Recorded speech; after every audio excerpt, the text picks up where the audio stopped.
और 5 रुपये की टिकट लेने के बाद आप इस पार्क में दाखिला ले सकते हैं। हाँ जी दोस्तों, हम खड़े हैं रानीखेत के युद्ध स्मारक के पास।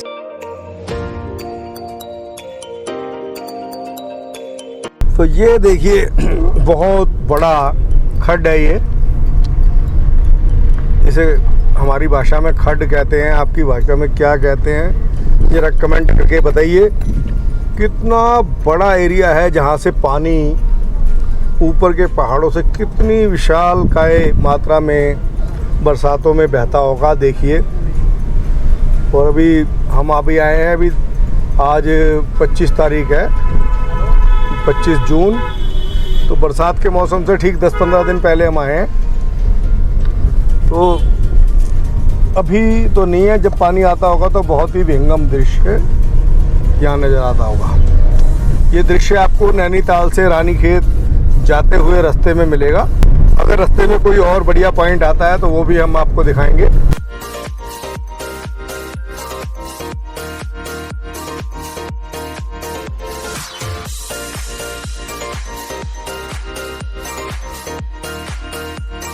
हाँ जी दोस्तों, अब आप दर्शन कर रहे हो कैंची धाम के। कैंची धाम पे हनुमान जी का मंदिर है, माता वैष्णो देवी का मंदिर भी है और बहुत प्रसिद्ध जगह है ये।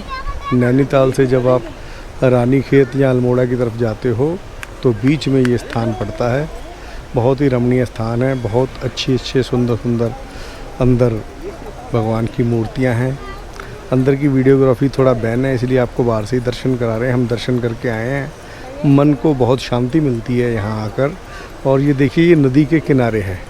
नदी का जल अभी तो बहुत ही हल्का हल्का चल रहा है, लेकिन जब पूरे वेग पे ये नदी बहती होगी तो काफ़ी तेज़ जो है यहाँ का पानी का बहाव होता होगा। तो जब कभी नैनीताल आएँ तो यहाँ पर भी आएँ, बहुत अच्छा दर्शन करें। यहाँ पर मन को बहुत शांति मिलती है। तो चलिए चलते हैं आगे के सफ़र पे। देखते रहिए मेरा चैनल, मेरा देश मेरे लोग।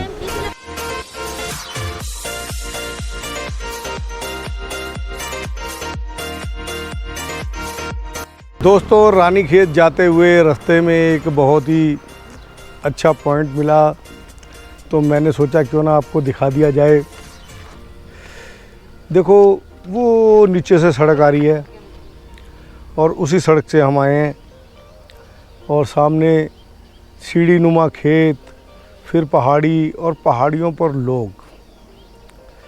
खेती मुख्य काम है यहाँ पर। सामने जो पहाड़ियाँ हैं उन पे बादल छाए हुए हैं, थोड़ा व्यू दिख नहीं पा रहा, लेकिन यहाँ आकर एक लगता है कि जैसे इस स्वर्ग में आ गए हैं।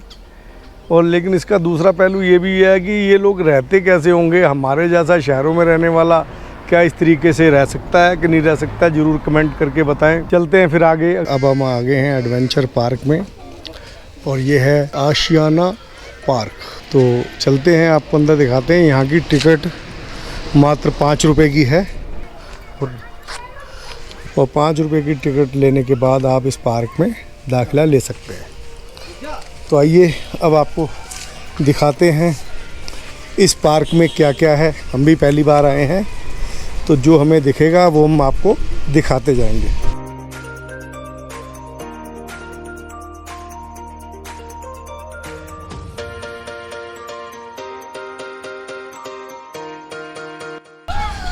देवदार के पेड़ों का उद्यान है ये लंबे लंबे पेड़ जो आप देख रहे हो ये देवदार के हैं।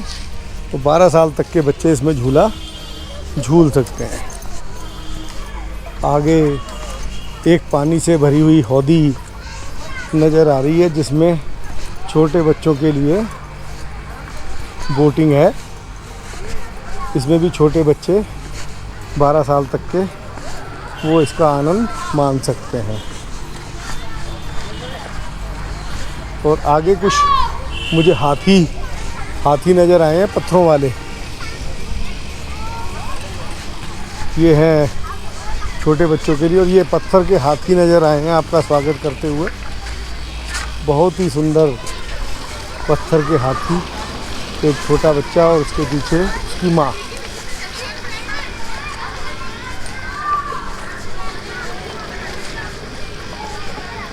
और ये झूले और 2 डायनासोर भी आप आगे, पत्थर के डायनासोर नज़र आ रहे हैं। बड़े तेज तेज पंजे हैं इनके। लोग इनके नीचे खड़े होकर अपनी अपनी फ़ोटो खिंचवा रहे हैं। मैं भी जाता हूँ वहाँ पे फ़ोटो खिंचवाने अपनी। रास्ता तो नज़र नहीं आया। चलो मैं भी डायनासोर को पकड़ूँगा और अपनी फ़ोटो खिंचाऊँगा। ये देखो इसके पंजे लोहे के सरिये बने हुए हैं। बहुत ख़तरनाक पंजे हैं भाई डायनासोर के। तो ये है डायनासोर लोहे के पंजे वाला। और इधर से देखें, इधर चलते हैं फूलों के अंदर, एक फ़ोटो खिंचवाते हैं।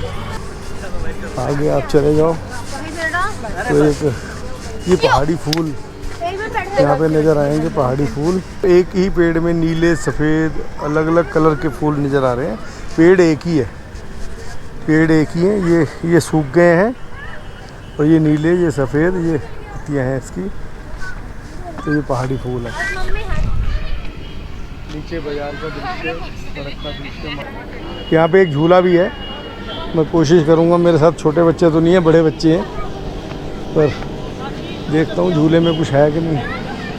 छोटे बच्चों का पार्क है ये। अगर आपके पास छोटे बच्चे हैं और आप रानीखेत आ रहे हो तो छोटे बच्चों के लिए स्वर्ग है ये। हाँ जी दोस्तों, हम खड़े हैं रानीखेत के युद्ध स्मारक के पास। हमारे देश की रक्षा करते हुए जो हमारे वीर सैनिक शहीद हुए हैं, उनकी याद में यहाँ पे स्मारक बनाया गया है। अब हम आपको अंदर चल के दिखाते हैं अपने वीर सैनिकों का स्मारक। चलिए मेरे साथ।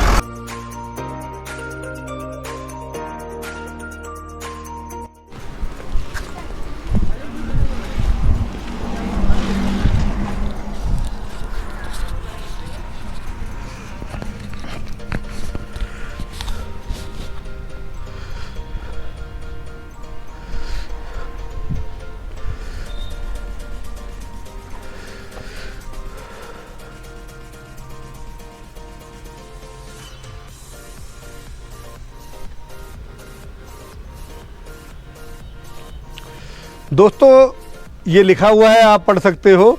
1962 में चीन व भारत युद्ध के समय 13 कुमाऊं की चार्ली कंपनी चुशल सेक्टर में रे जांगला के पास 5000 मीटर की ऊंचाई पर तैनात थी। 18 नवंबर 1962 को प्रातःकाल में चीन ने इस नाले के रास्ते भयंकर आक्रमण कर दिया। इस विषम परिस्थिति में स्थिति को गंभीरता को लेते हुए चार्ली कंपनी के बहादुर जवानों ने मेजर शैतान सिंह के कुशल नेतृत्व में चीनी सेना का डटकर मुकाबला किया। मेजर शैतान सिंह घायल होने के बावजूद भी अपने जवानों को प्रेरित करते रहे और एक पोस्ट से दूसरी पोस्ट तक मूव करते हुए अपने कुशल नेतृत्व में अपनी कंपनी का हौसला बढ़ाते हुए चार्ली कंपनी ने अदम्य साहस का दिखाते हुए दुश्मन का डटकर मुकाबला किया तथा इस युद्ध में 124 में से 114 जवानों ने अपना सर्वोच्च बलिदान दिया। इस आक्रमण में 1310 चीनी सैनिक मारे गए। मेजर शैतान सिंह को मरणोपरांत परमवीर चक्र से सम्मानित किया गया और इस युद्ध की बटालियन को 1 परमवीर चक्र, 8 वीर चक्र, 1 अति विशिष्ट सेवा पदक और 4 सेना पदक से सम्मानित किया गया। यह मेमोरियल उन्हीं की याद में है। आइए, ये मेजर शैतान सिंह उस जगह की उनकी एक आकृति बनाई हुई है चीन के बॉर्डर की। आइए आपको दिखाते हैं अंदर अपने इन अमर जवान शहीदों का जो है उनकी याद में जो युद्ध स्मारक बनाया गया है वो दिखाते हैं। यहाँ पर उनकी याद में लिखा हुआ है। आइए चलते हैं आगे।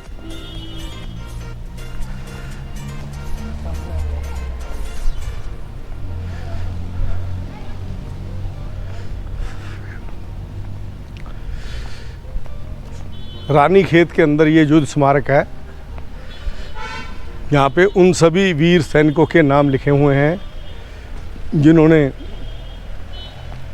अपना सर्वोच्च बलिदान दिया। हम थोड़ी मर्यादा रखते हुए चप्पलें यहीं पे उतार के नंगे पैर जाएंगे और इन वीर शहीदों को प्रणाम करेंगे। कुमाऊं रेजिमेंट के इन वीर शहीदों के नाम यहाँ पर लिखे हुए हैं। हमारा उनको शत शत नमन है। इन वीरों की वजह से ही आज हमारा देश सुरक्षित है।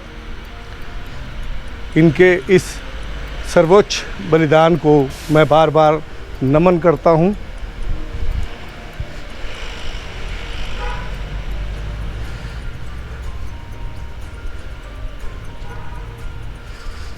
ये आप युद्ध स्मारक देख सकते हैं घूमकर।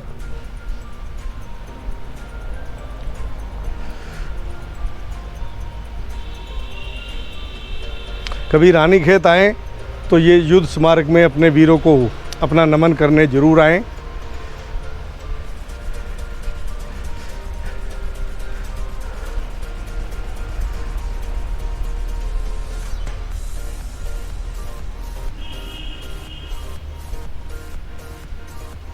ये आ रहा है गुफा में पानी और ये लकड़ी का पुल बना हुआ है। तो ये रास्ता जा रहा है आगे पानी झील को।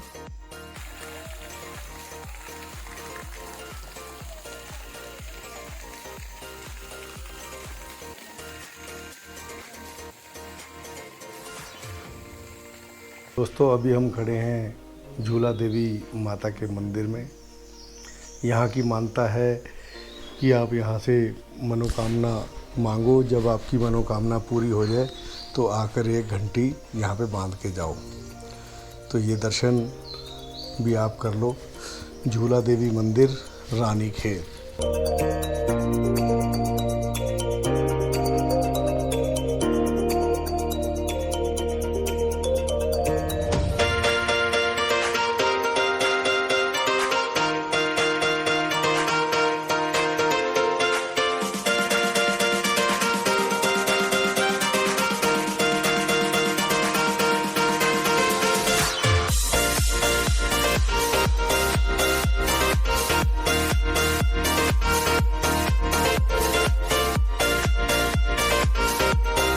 हाँ जी दोस्तों, सुबह के बज गए हैं 6 और रानीखेत को कर दिया है हमने अलविदा। अब रानीखेत से हम निकल चुके हैं। सुबह नाश्ता रास्ते में करेंगे। रात तबीयत ख़राब हो गई थी। मैं सबको यही बताना चाहता हूँ कि जब भी सफ़र में जाओ वहाँ का लोकल पानी मत पियो, कभी होटल में रुको। मुझे भी पीछे परसों रात भवाली में मैंने होटल का पानी पी लिया तो मेरा पेट ख़राब हो गया। और हमेशा बोतल वाला बंद पानी ही पीजिए, कोई दिक्कत नहीं है। क्योंकि अगर सफ़र के दौरान आपकी तबीयत ख़राब हो गई तो आपको प्रॉपर इलाज भी नहीं मिल पाएगा। रात भी हमने 9:30 बजे मेडिकल स्टोर बंद हो गए थे। दिल्ली से व्हाट्सएप पे मेडिसिन मंगवाई और फिर उनको खुलवा कर रात को 9:30 बजे मेडिसिन लेकर आए, तब जाकर थोड़ी रिलीफ हुई। तो चलिए अब नाश्ता कहीं आगे करेंगे और धीरे धीरे आपको अगले सफ़र की अपडेट देते रहेंगे।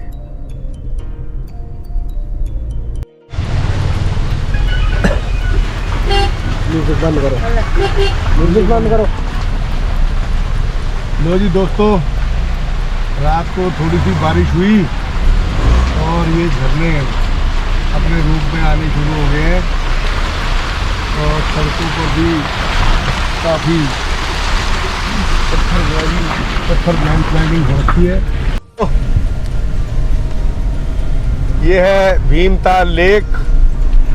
हम पहुंच चुके हैं भीमताल और मज़े की बात है कि इस लेक के चारों तरफ एक रिंग रोड टाइप है। तो हम चलती हुई गाड़ी से ही आपको लेक का नज़ारा दिखा रहे हैं। ये बीच में लेक है और जो अभी मैंने देखा है कि ये जो ऊपर से जब हम आए हैं तो बिल्कुल सीधी खड़ी ढलान है, जिस वजह से ऊपर का सारा पानी यहाँ आकर इस लेक में इकट्ठा हो जाता है। और ये भीमताल लेक है और इस टाइम सुबह जल्दी है, हम शायद 8 साढ़े 8 बजे का समय है और इसलिए अभी कुछ खुला नहीं है, भीड़ भाड़ नहीं है।